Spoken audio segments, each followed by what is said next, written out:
आप सभी लोगों को मेरा प्यार भरा नमस्कार। जय माता दी। आज मैं जा रही हूँ माता की चौकी में। यहाँ सुंदर माता रानी का दरबार सजाया हुआ है और सुंदर जोत बनी है। अब माता रानी की जोत जगाने की तैयारी चल रही है।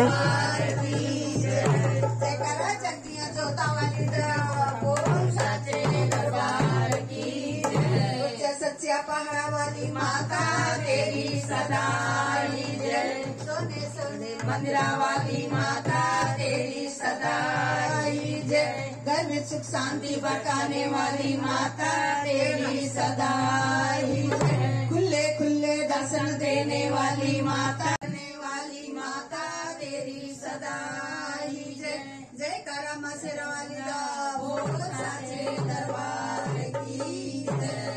गुरु ब्रह्मा गुरु विष्णु गुरु देव महेश्वर गुरु साक्षात् परब्रह्म श्री गुरुवे नमः।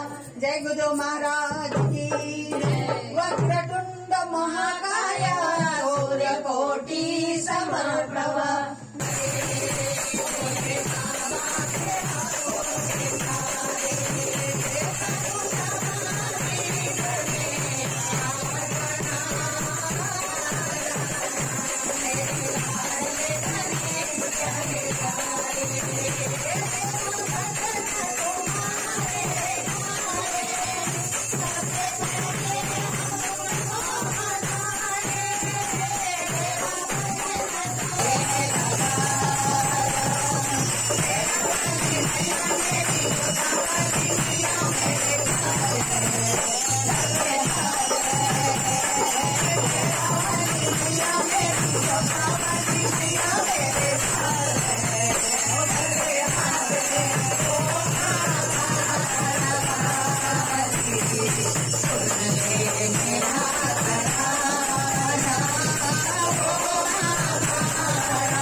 आज के भजन और माता रानी के दर्शन, माता की चौकी आपको कैसी लगी? प्लीज लाइक शेयर कमेंट कीजिए। कमेंट में जय माता दी जरूर लिखिए।